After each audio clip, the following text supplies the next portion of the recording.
magnitudes higher than any other persecution or holocaust that has happened.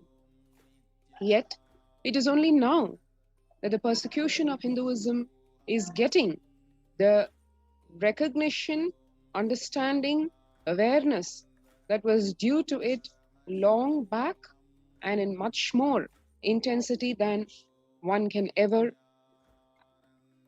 feel due diligence about. Secondly, this month is being observed as the month to understand and spread the awareness of persecution across all communities, be it indigenous tribes, minority traditions, various classes, sects, etc.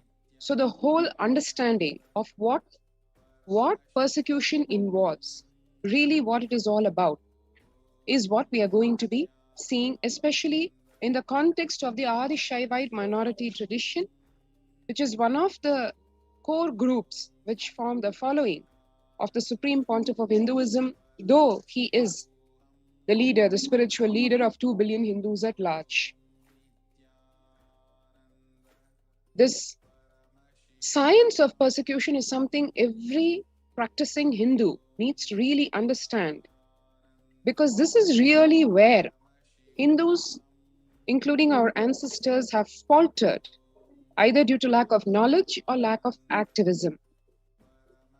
The justifications of persecution, as we all know, in the post-World War II world, it is no longer possible to wage an open war or inflict gross human atrocities. So, in this scenario, how, if at all, the vested interests would like to do their criminal acts, be it persecution, ethnocide, genocide, how do they do it? In a globally civilized democratic society, justification of persecution of minorities requires what we call a complex machinery.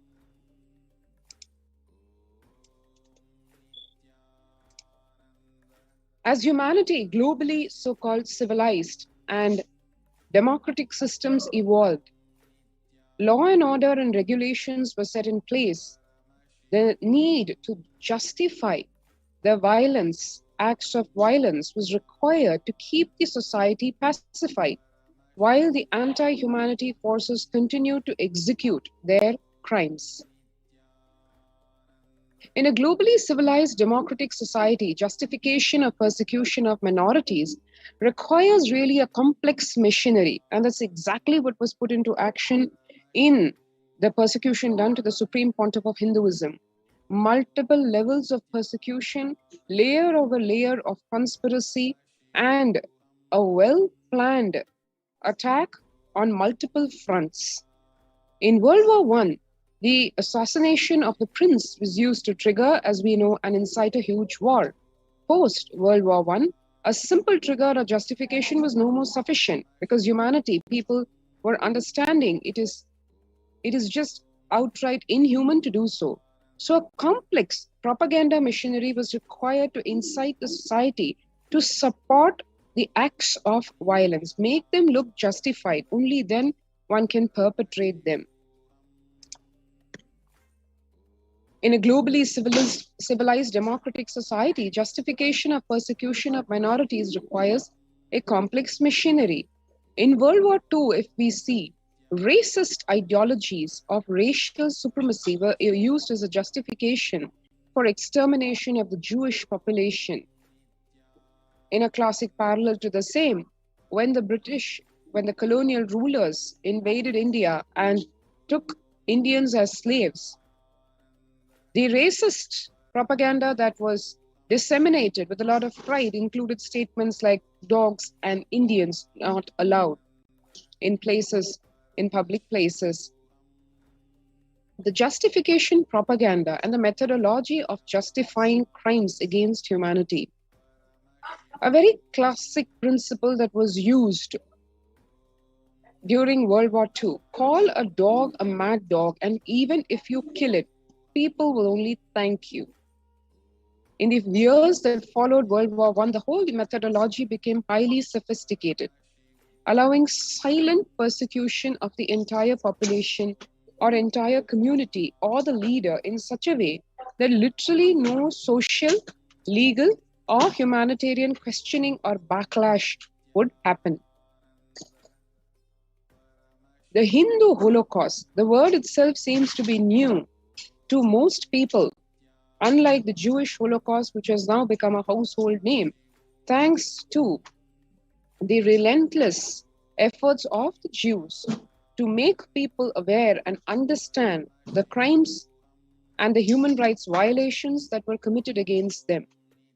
There also exists something called Hindu Holocaust, which has been going on for a lot more, not only decades, but centuries than the Jewish Holocaust, which took the lives of almost, if you see the Jewish Holocaust at 6 million Jews killed, the Hindu Holocaust took the lives of almost 80 million, almost 20 times the number of lives taken.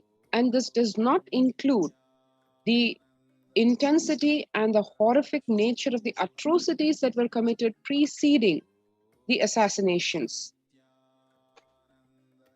The untold history of the Hindu Holocaust, more than 500 million Hindus across the centuries, killed, massacred, raped. Yes, it is not just the killing, it is the inhuman torture they were subjected to and the unimaginably horrific rapes that the women folk were subjected to.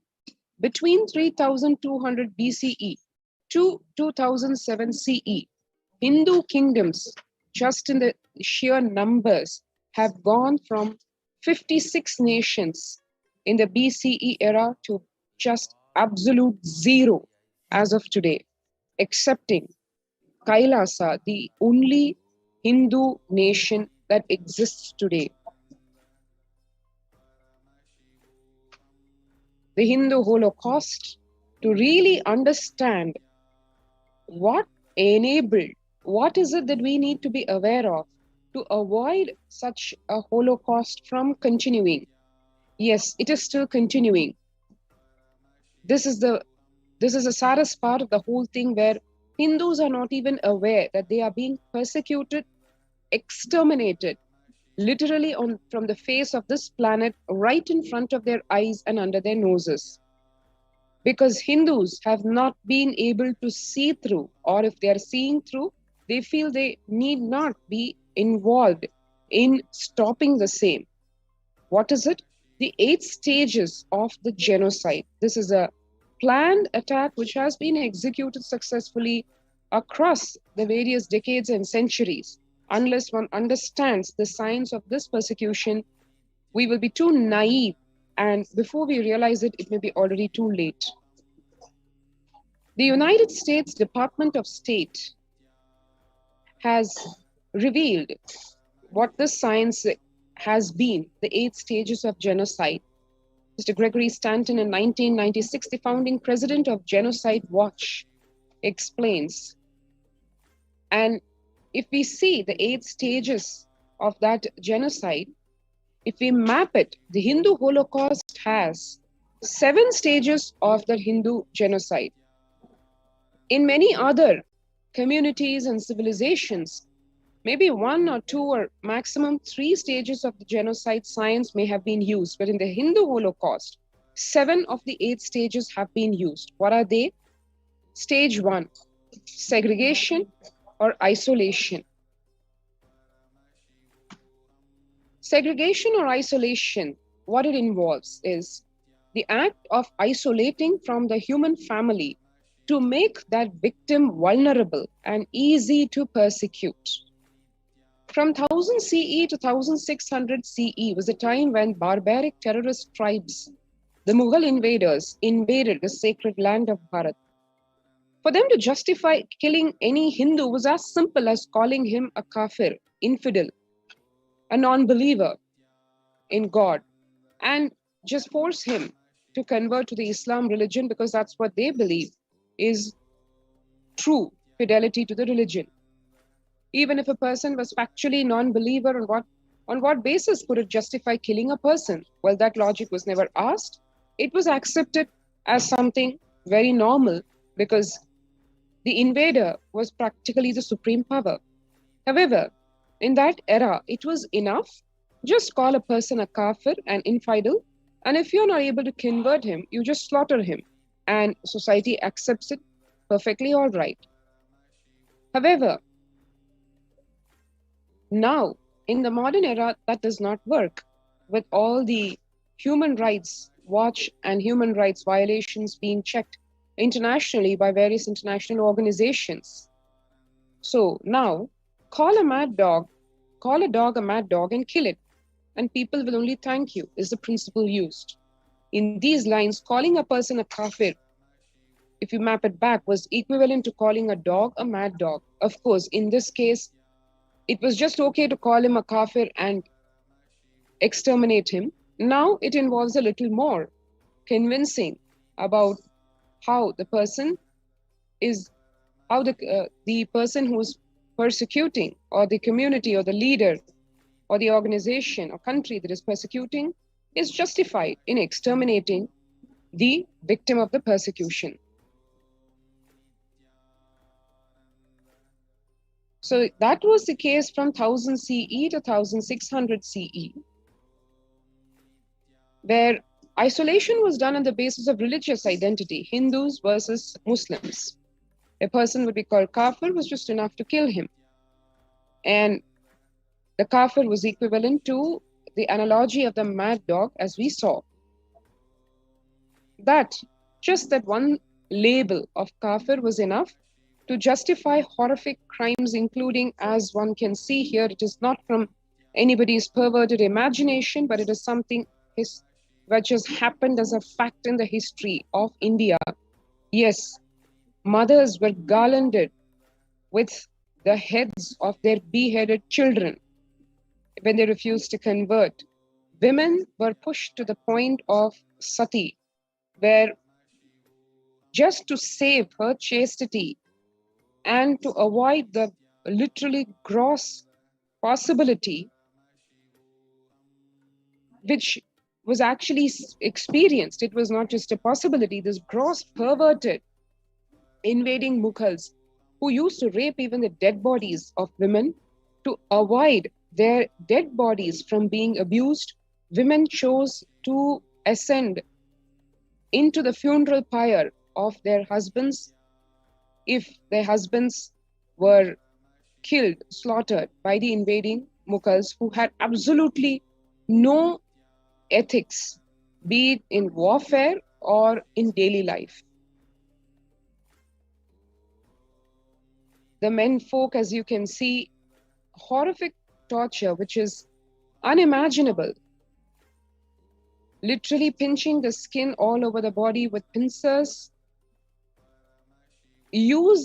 Treating the human body worse than an inanimate object, just outright abusing it, not only to derive the sadistic pleasure or of torturing a person, but to instill down to the very bone marrow the fear that if one rejects or even thinks of rejecting the order to convert from Hinduism to their religion, Islam, what kind of a future one is expecting to see. It is not just death staring on your face, it is cruel, inhumane way of torturing and then making the person literally want to die.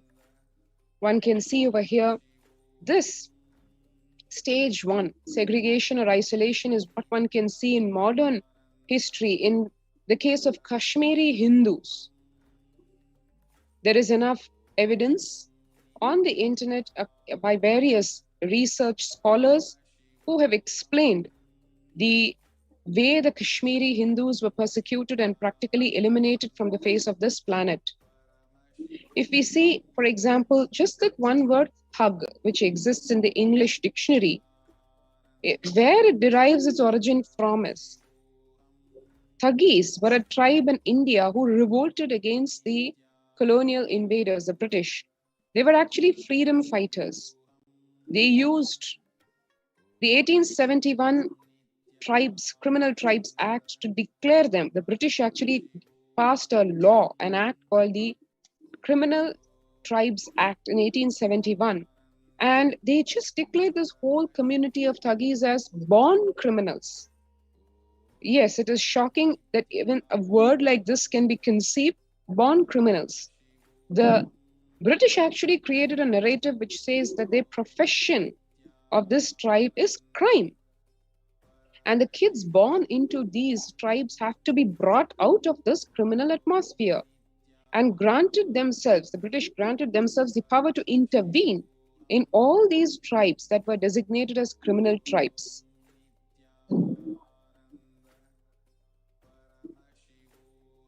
So here you can see the members of this Thuggee community and the pamphlet which declared this community as the criminal tribes. And the Criminal Tribes Act declared any person belonging to any of these tribes which were included very conveniently in this act as criminal tribes. They were called as Thug. The act claimed that even Thuggee's child was a born criminal because these tribes had revolted against the colonial rule.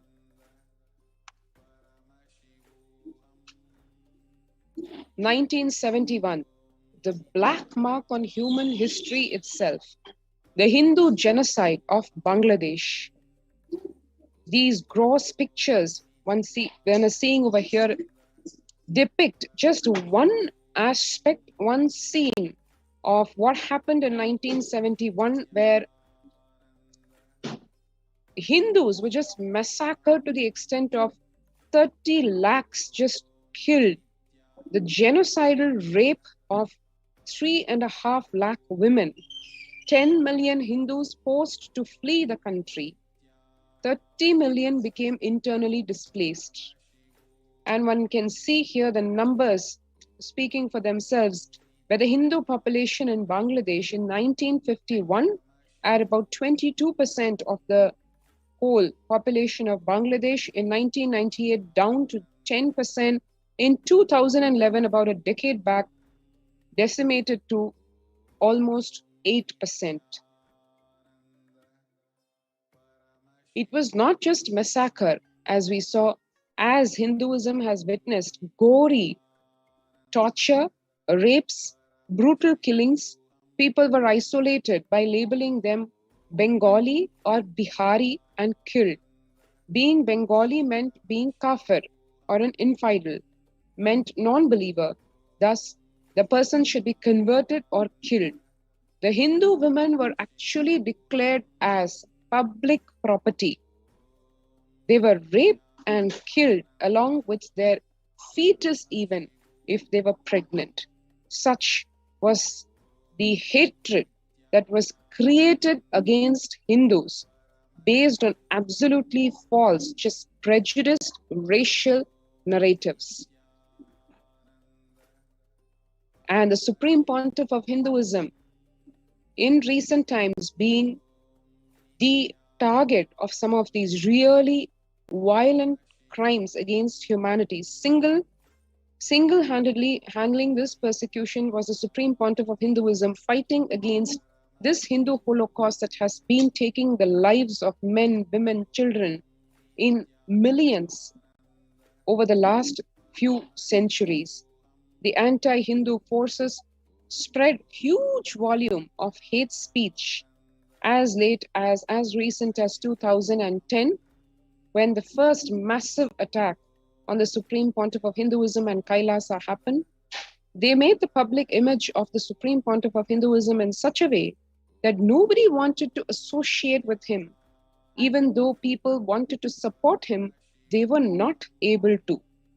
So how the 7 stages of Hindu genocide were used against the Supreme Pontiff of Hinduism, the false news, hate speech, particularly the morphed fabricated video that was generated to spread huge hate propaganda against him, The video was broadcasted not once, but almost like millions of times from 2010 for continuously for 5 years till 2014, when, if we just look at the stats of that, it is more than 14,000 hours of this hate speech and hate propaganda, and it still continues till date because these videos have been splashed and kept persistent all over the internet to ensure that anybody who wants to know about the Supreme Pontiff of Hinduism is first fed this massive hate propaganda and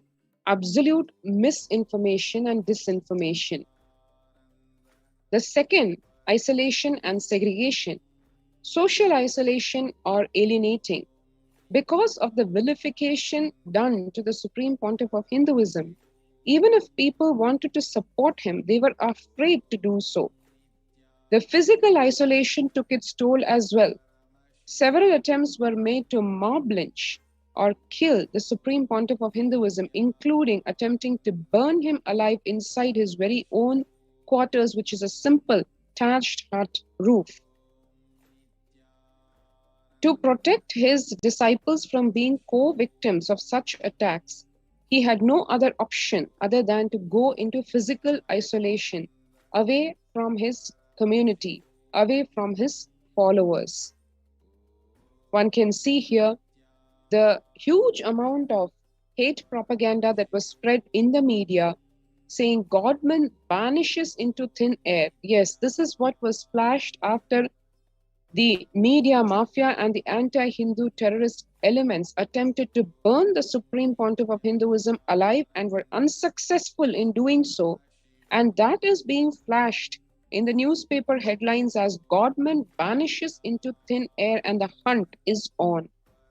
Several extremist militant forces attacked hundreds of the Adinams and the de facto spiritual embassies of Kailasa across India.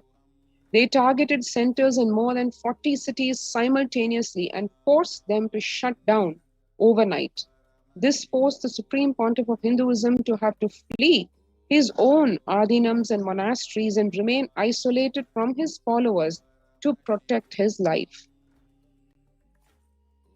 And that further led on to lawfare in the wake of this huge hate propaganda that was spread across television channels, print media, internet, and that was used as a justification for the 53 days of illegal custody that the Supreme Pontiff of Hinduism was subjected to. This